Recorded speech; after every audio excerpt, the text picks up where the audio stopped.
Thank you, and good afternoon to everyone. And this is an honor that I have been invited to speak on this particular subject. And I'm going to talk on promoting adherence and retention in ARV-based prevention options. Basically, prevention is difficult because we don't see the results.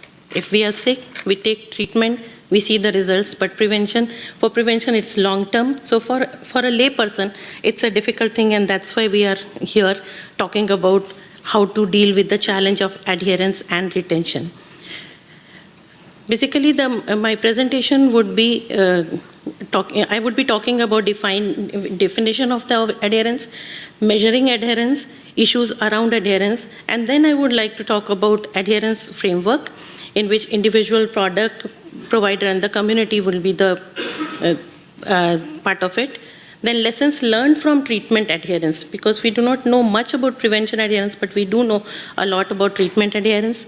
Adherence in HIV prevention trials, that I'm going to talk. Known drivers of adherence, then meeting the adherence challenges, addressing retention, and there is a message for adherence. So basically, if I go by the WHO definition of adherence, it includes taking medication, following diet, executing a lifestyle which corresponds with the agreed recommendation of the provider. It is multidimensional in nature.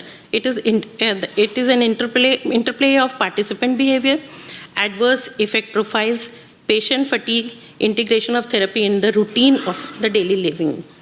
But what happens in prevention? Adherence to prevention is to take or use the drug as prescribed in order to achieve optimal drug levels at the time of exposure to virus. So it is very much dependent on the individual, whether that person would be able to take or have access to the drug when he or she requires it. Coming down to measuring adherence, measurements have been done for adherence using self-report, recall. There have been direct measures such as smart applicators, wise pills, bags, unannounced pill count. Drug levels have been measured, and multiple combinations of these measures have been used to measure the adherence. But there are 4 issues around ARV-based prevention.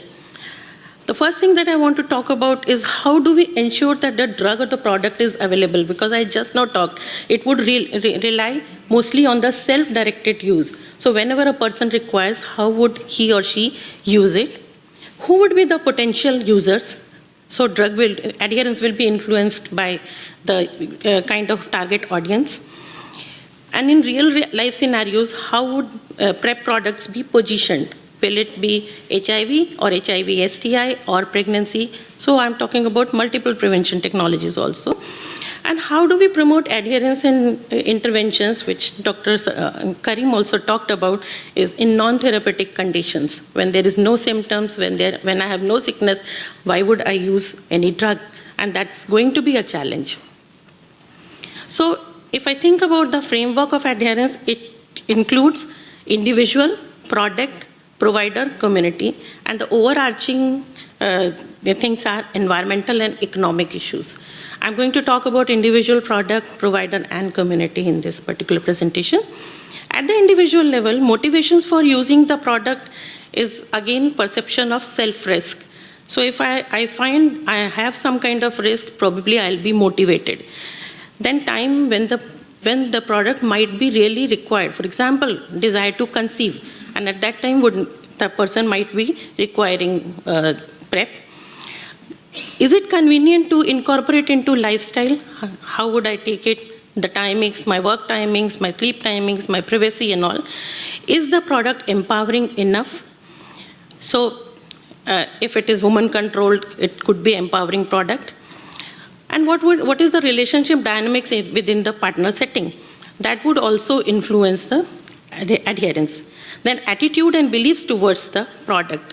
Whether the product will work. If I believe that the product would work, probably I would be able to take it. So that kind of belief and attitude towards the product is very important for adherence. Looking at the product, this has been in the literature everywhere. like delivery vehicle, like whether it is oral, it's a big tablet, it's vaginal, gels or rings or films, or what is the timing, what is the dosing pattern, that means regimen, whether it is daily dosing or dosing with the sex. Then product characteristics are known to influence the adherence. For example, if it is sticky, drippy, smell, dry, color, taste, or if it is a pill too large to swallow also. So these could also influence adherence. And the side effects, of course, is going to be an important factor to influence adherence. Looking at the provider part, because when we think about PrEP now, with ARV-based PrEP, it means providers would be involved. There would be prescriptions. So is the provider equipped with necessary information? So training and skills of the provider would be required. Because up till now, social workers, counselors were counseling the patients. But for prevention, probably clinician might have to play some role here. Then is the provider really community literate? So community literacy will be really important for a provider to really understand the situations, because adherence would be really contextual. So are the appropriate educational aids available? Support of strengthened healthcare system, because with PrEP, there would be HIV testing involved. So Dr. Suva just now showed that linkage, HIV testing and taking PrEP. So that healthcare system, so overall in countrywide, worldwide, this kind of strengthened healthcare system would be required. And how would, this is a question which I am struggling with, how would linkages between ARV delivery and prevention programs be established? Up till now, we are into ART, but now it will be ARV for prevention. At the community level, disclosure to partner and families. We have also conducted HPTN 052, and we have seen partner support is very important, because partner is motivated, because it's going to protect the partner also. So disclosure of the partners will be very important for adherence. Then stigma or discrimination is again important. Some people would like to take ARV drugs. They might not take TB drugs, but some people may be okay with TB drugs and may not want to take ARV drugs. And how do we deal with such kind of stigma and discrimination issues with diseases? Then community understanding of the product. Does community understand that, like, somebody requires it just for the protection, just for the prevention, for the individual health? So stigma again comes into picture here. And will there be buy-in at all levels of government, of Department of Health? So that is going to be again critical. Will all countries really go for ARV-based prevention? Now, looking at the lessons learned from treatment adherence, we know, we have heard about buddy system, because in buddy system, support has been provided. There have been treatment clubs, delivery of drugs to patients' homes have been there. In my country, in India, prescription drug dispensing for longer period, for 3 months, so that people would not come. So it is both adherence and retention issues. Then partner support I have already discussed. We have also had peer involvement program for adherence as well as retention for prevention. And we had a strong community education program, which I'm going to talk in the end about it. And then empowered healthcare educators are known to have influence adherence. Cell phone reminders and unannounced pill count have been really motivators of adherence. This is a repeat slide from Dr. Slim Karim. Of course, it talks about effectiveness in PrEP trials, which is correlated with adherence. But I want to look at from the layman points of view also. What is the need? What would be the desire? So if it is effective, why would I adhere to something? I would adhere to something because I would need it. I would need it. Why should I need it?